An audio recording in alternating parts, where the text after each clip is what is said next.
Bienvenidos a la Agenda Económica PM de este martes acá en CNN Chile y que comenzamos con todas las reacciones que generó la denuncia por acoso sexual en contra del ex subsecretario de Previsión Social, Cristian Larraín, que, como ustedes vieron, estuvo acá en la Agenda Económica de este lunes entregando su versión de los hechos y donde él descarta, por lo menos según lo que él comenta, que haya realizado cualquier tipo de acoso sexual contra alguien en el Ministerio del Trabajo o la Subsecretaría de Previsión Social. Ahora, esa es su versión, porque este martes la ministra del Trabajo habló de que es más de una persona la que estaría envuelta en esta historia. Todo lo tiene Estefanía Bustamante en la siguiente nota. No todo había sido celebraciones para la ministra Janet Jara, que en medio de su agenda y el triunfo en el Congreso por el salario mínimo, debió enfrentar las dudas que dejó la salida del ahora ex subsecretario de Previsión Social tras la denuncia por acoso en su contra. Hay trabajadoras que son víctimas de estas situaciones, son en quienes nosotros tenemos que poner el resguardo como autoridad, y es lo que a mí me corresponde como ministra, son a ellas a las que me interesa que se sientan resguardadas y protegidas en sus lugares de trabajo, cosa que no ha ocurrido durante el periodo en que la ex autoridad ejerció su cargo. Cargo que dejó el viernes pasado y que, según ha dicho, fue sin una explicación clara. En entrevista con Agenda Económica en CNN Chile, relató que la ministra lo llamó para pedirle su renuncia. ¿Por qué me pidieron la renuncia? Yo no lo sé, eso hay que preguntarle al gobierno. Yo quiero pensar de que no estamos en presencia de una cultura de la cancelación donde las personas somos desechables. Las relaciones laborales al interior de la Subsecretaría de Previsión Social estaban muy complicadas. Hay acusaciones que se presentaron y que van a dar origen a un sumario. Y en el caso del subsecretario en particular, además, el día de ayer se estuvo tramitando tanto la renuncia como el sumario. La clave es saber la fecha de aceptación de la renuncia, planteó el ministro de Justicia sobre dicho sumario, para ver qué puede o no hacerse. Mientras que desde el Ministerio de la Mujer, que en otros casos ha sido crítica, ahora tomaron cierta distancia. Me parece que hay un desconocimiento de los protocolos de actuación en el servicio público.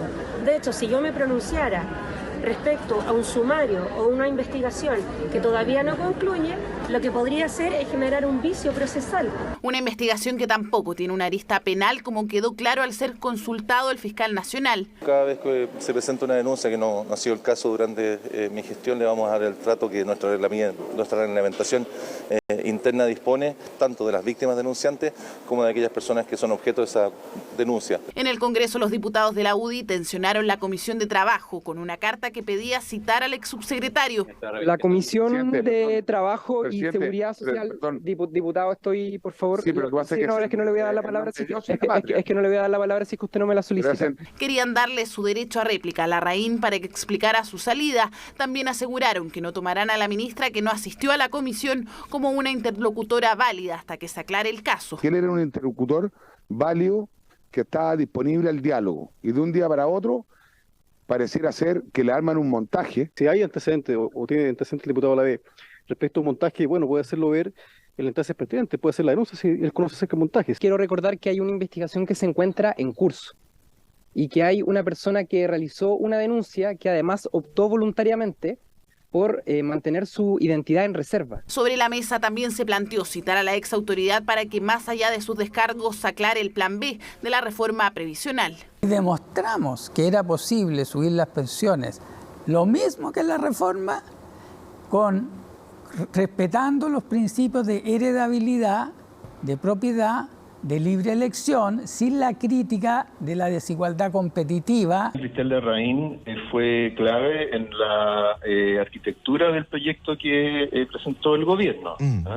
Él hizo un gran trabajo, así que yo creo que ese es su gran aporte en materia previsional. Las dudas están entonces en la denuncia, acción que puede ser escrita o verbal y debe presentarse ante la jefatura. Sobre el sumario, solo podría haber sido válido antes de la salida de Larraín, ahora ya no es funcionario. Si el sumario se inició con posterioridad a que él presente su renuncia o que se la pidan porque es un subsecretario y que se la acepten, allí estaríamos en una situación compleja porque en estricto rigor ya no se podría iniciar un sumario contra ellos. Distinto dice es que se quiere investigar el caso para encontrar más involucrados o donde finalmente sea una acusación infundada, mientras que la Comisión de Trabajo no citará al ex subsecretario.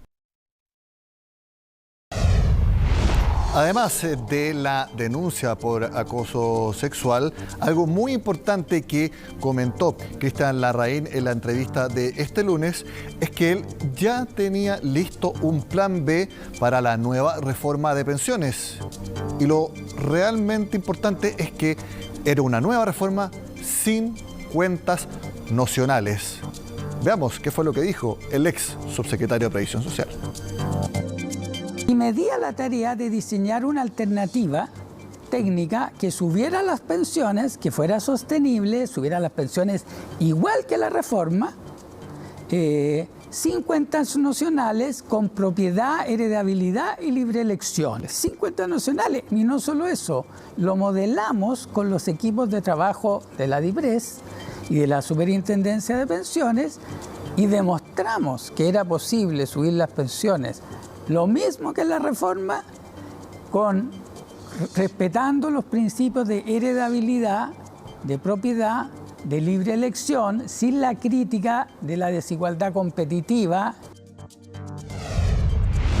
Según Larraín, desde que se hizo público a través de él mismo que las cuentas nacionales no tenían mayoría parlamentaria para ser aprobada, eso congeló la relación con la ministra del Trabajo. Y también él manifestó que la misma ministra lo reprendió en público cuando él dijo que no había mayoría parlamentaria para apoyar las cuentas nacionales. Algo extraño porque acá en Agenda Económica la propia ministra Jara señaló que si se encontraba una fórmula técnicamente factible que subiera más las pensiones que las cuentas nacionales, entonces estaban abiertos a evaluarla e incorporarla en una nueva reforma de pensiones. Bueno, aquí vimos que según Larraín se encontró esa fórmula. Esta historia tiene muchas aristas y que vamos a tener que ir descubriendo con el paso del tiempo. Cambiamos de tema y hablamos de empleo, porque según el último informe del Instituto Nacional de Estadísticas, si bien la tasa de desocupación bajó levemente, 8,7%, estaba en 8,8% en el informe anterior, lo relevante es que la generación de puestos de trabajo sigue estancada, tal como lo cuenta María Luisa Carga.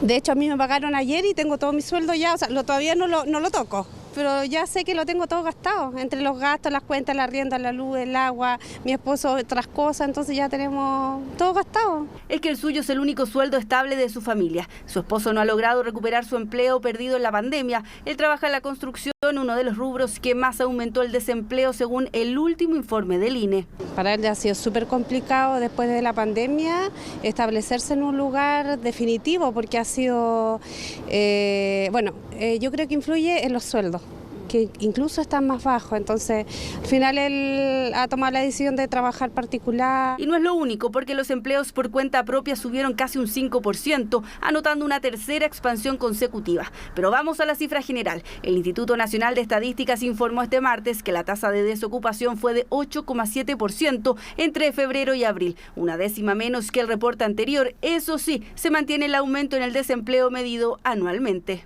Y registró una variación positiva de 1 punto porcentual en 12 meses, siendo esta variación estadísticamente significativa.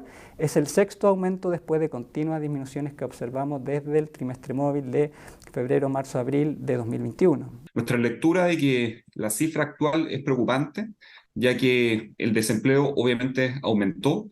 Tenemos claro que hay ciertas industrias que se vieron más afectadas, como la construcción, la parte de la inmobiliaria, también el empleo doméstico fue golpeado fuertemente, y junto con eso también tenemos un factor que es importante, que la calidad del empleo, la informalidad, aumentó. Así, la tasa de ocupación informal aumentó 0,2 puntos porcentuales en 12 meses. Los expertos hablan de un mercado laboral que se sigue debilitando, estable dentro de su gravedad en términos médicos, aunque desde el Ejecutivo ponen paños fríos. En primer lugar, me gustaría destacar que nuestra fuerza laboral alcanzó los 9,8 millones de personas, cifras que no veíamos desde los momentos previos a la pandemia.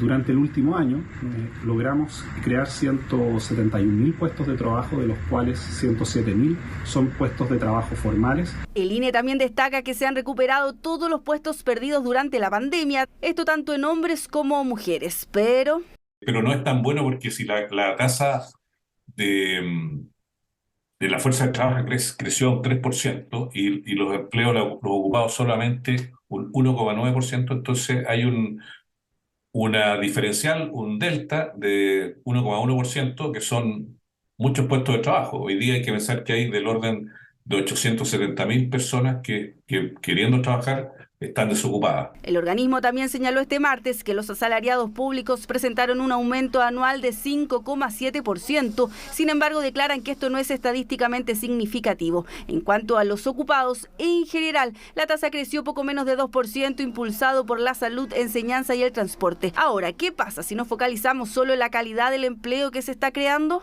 La categoría de ocupados asalariados cae y aumenta más o menos proporcionalmente la categoría de empleados por cuenta propia, y evidentemente eso es un deterioro en la calidad del empleo. 1 de cada 3 de los 171.000 empleos que se crearon en total fueron empleos dependientes con contrato en los cuales el empleador pagaba las cotizaciones de sus empleados.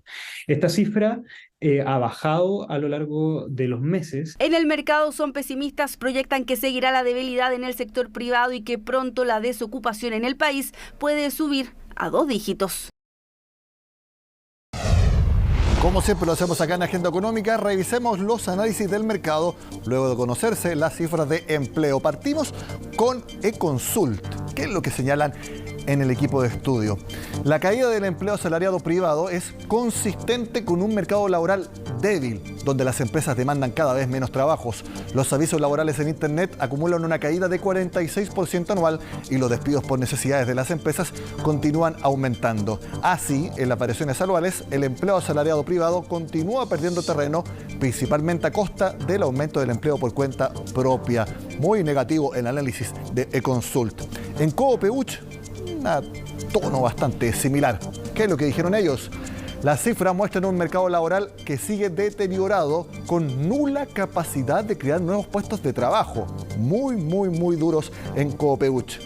Porque si bien la tasa de desocupación cae 0,1 puntos porcentual, como les mencionaba anteriormente, esta se explica en su totalidad por una salida de trabajadores de la fuerza de trabajo, mientras que el número de ocupados se mantiene prácticamente inalterado. Por eso nosotros titulamos que está estancada la creación de empleos. En el banco canadiense Scotia hacen el siguiente análisis, se lo mostramos. El retroceso de la fuerza de trabajo tiene características estacionales, por lo que esperan una nueva recuperación en los próximos meses. Es decir, más personas ingresan a buscar trabajo, lo que, con una baja en la creación de empleo, ¿qué es lo que se lograría? Que la tasa de desocupación llegue rápidamente a 2 dígitos, superando 10%. Veremos qué es lo que dice el INE en los próximos informes. Terminamos con Inversiones Security, lo mostramos a continuación. Si bien un sobrepresivo aumento del empleo en lo que va del año, prevén que dicho incremento no es sostenible en la medida que se aprecia una caída del Producto Interno Bruto, lo que llevaría también a un retroceso en el nivel de empleo. Bastante transversal entonces la opinión de que el mercado laboral se deteriora en nuestro país. Y bueno, lógicamente relacionado con el mercado laboral fue lo que les mostramos ayer en Agenda Económica. Se aprobó a ley la alza en el salario mínimo para que llegue a 500.000 pesos de manera escalonada a julio de 2024. ¿Cómo será este paso a paso? Lo explica Macarena Román.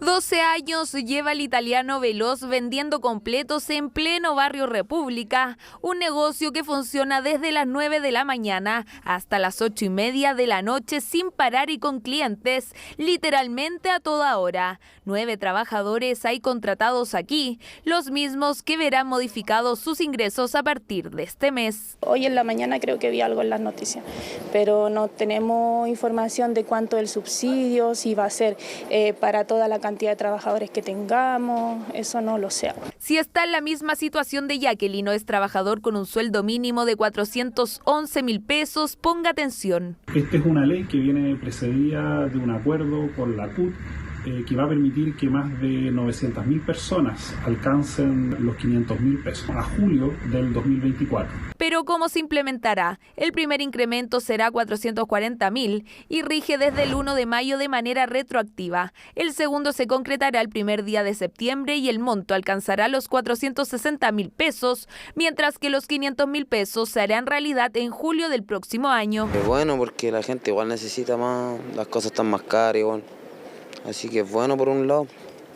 Lo malo es que se demora mucho, pero hay que esperar nomás. Es algo muy conveniente pues, para todos nosotros. Pues. Le doy gracias a Dios porque se haya aprobado. La verdad es que eso es lo más importante, porque siempre este gobierno ha tenido obstáculos y este es uno de los que pudo pasar y se pudo cumplir antes del tiempo que él tenía previsto. Es que fue un proyecto que tuvo varias conversaciones en el Congreso y que sorteó el tercer trámite constitucional sin llegar a comisión mixta. Uno de los puntos de mayor debate fue sobre los subsidios que tendrán las micro, pequeñas y medianas empresas. ¿Quiénes son las empresas que pueden recibir este subsidio?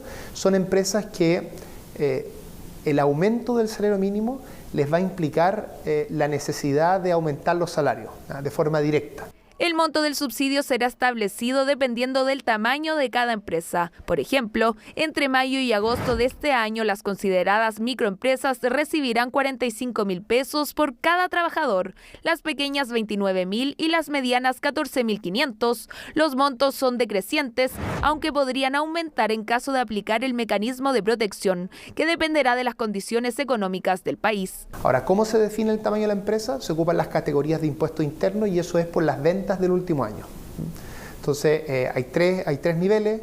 Si las ventas son hasta 2.500 UF es una empresa micro, hasta 25.000 UF, entre 2.500 y 25.000 UF es una empresa pequeña y entre 25.000 UF y 100.000 UF es una empresa mediana. Los empleadores tendrán que ingresar a la página web del Servicio de Impuestos Internos con el RUT de la compañía y luego confirmar la cuenta corriente. La plataforma se implementará durante los próximos 20 días hábiles y los pagos serán retroactivos. Está bien tener este subsidio, pero caminar paralelamente a que ojalá nuestras ventas, la prosperidad de las empresas de menor tamaño, la mayor participación en las ventas totales del país, abandone el tener que ocupar recursos públicos que son de todos nosotros, de todos los chilenos. Esta ley no solo considera subsidios, sino también otros puntos, como mantener los impuestos de primera categoría en 10% durante este año y un aumento a 12,5% durante el 2024. Sin embargo, el apoyo estatal a las pymes se elevará en caso de deterioro de las condiciones macroeconómicas.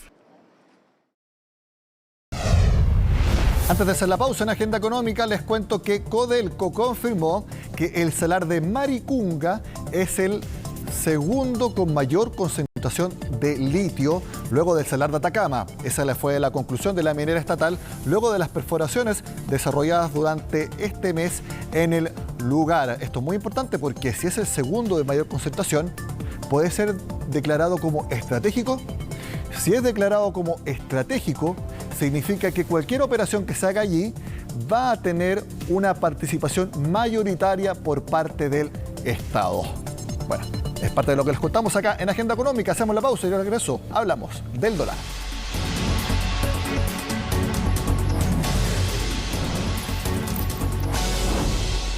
La segunda parte de la Agenda Económica de este martes la vamos a dedicar a analizar el dólar, que se mantiene en torno a 800 pesos. ¿Cómo van a ser los próximos días? Lo vemos junto a Felipe Sepúlveda de XTV, a quien vemos en pantalla. Felipe, gracias por estar en Agenda Económica. Muchas gracias a usted. Felipe, el dólar cayó esta jornada, cerró en 804. En nuestro país, pero fue una jornada en que en todo el mundo el dólar cayó frente a las monedas locales. Sí, efectivamente, las negociaciones por el techo de la deuda de Estados Unidos le han dado un respiro a la cotización del dólar, al ya tener en cierta medida un acuerdo ya formado, falta simplemente la votación, y eso ha calmado un poco la incertidumbre que se vino arrastrando durante estos últimos días y que el dólar sin duda alguna recibió. El mercado le está asignando una probabilidad prácticamente de 100% de que esa votación pase la prueba del Congreso en Estados Unidos. Efectivamente. De hecho, el mercado ya está descontando y por eso es que hemos visto el día de ayer, el día de hoy, un freno en el alza del dólar a nivel internacional, porque ya se da por visto un acuerdo entre las partes que simplemente falta la confirmación a través de la votación. Pero también eso lleva a que el mercado empiece a mirar lo que viene después, que es la próxima reunión de la Reserva Federal. Y ahí viene la pregunta que nosotros hemos analizado tantas veces acá en estos comentarios. ¿Qué es lo que va a hacer la Fed? Todo indica que ya pausó el alza de las tasas de interés. Eso es lo que teníamos contemplado hasta hace un par de semanas atrás, pero ya dado todo lo que se están dando, los datos económicos principalmente de Estados Unidos, el mercado empieza a descontar en más de un 60% de probabilidad de que va a venir una próxima subida en 25 puntos base. Y eso le agrega más valor a lo que hemos estado viendo con respecto al dólar los últimos días. 25 puntos base, una alza mínima entonces, no más que eso, porque si fuera más, ahí sí que la sorpresa sería mayúscula. Sí, efectivamente sería lo esperado y un poco en línea con lo que vino conversando la Fed también en las últimas reuniones. Y como podemos ver en gráfica, es que ellos mencionaron que van a ir reunión por reunión, dato a dato, viendo si es necesario subir o no las tasas de interés. Y ahí es donde hemos visto, por ejemplo, el freno que ha generado el dólar a nivel internacional y que también se ha traspasado en nuestro tipo de cambio, que ha visto un freno, si bien harta volatilidad, pero un freno en la cotización y no superando estos niveles de los 805, 810, que es un rango un tanto crítico, porque de ahí en adelante los siguientes techos a buscar ya son en torno a los 830, 840. ¿Cómo puede afectar también el precio del cobre que ha estado cayendo debido a proyecciones de una actividad en China más lenta de lo que se esperaba? Eso en parte también es una de las razones del por qué el tipo de cambio no ha podido bajar más a buscar los niveles más bajos en torno a los 770, 775. Y es que la debilidad en el precio del cobre, derivado por el paupérrimo comportamiento de producción china, ha generado que nuestra divisa no se evalúe más. Entonces queda subdeditada a lo que suceda con el dólar a nivel internacional simplemente. Felipe, para los próximos días entonces, dólar entre 800 y 810. Sí, de hecho yo diría que esta semana vamos a estar moviéndonos en esos rangos, a menos que tengamos noticias este día viernes con los datos de empleo de Estados Unidos que podrían impactar ya sea al alza o a la baja, dependiendo cómo venga la batería de datos, y desde ahí deberíamos estar tomando decisiones. Así que por ahora, para esta semana se espera un rango un tanto lateralizado y a medida que nos vayamos acercando a la reunión de política monetaria de la Fed, es muy probable que podamos ver o en la ruptura de la zona de los 810, si es que el escenario es más pesimista, o el ataque a la zona baja ya de los 770 si es que el escenario se pone mucho más positivo de lo que se está viviendo hasta ahora. Felipe Sepúlveda de XTV, gracias por estar en Agenda Económica. Muchas gracias a ustedes. Con el análisis del tipo de cambio terminamos la Agenda Económica de este martes. Sigan acá en CNN Chile.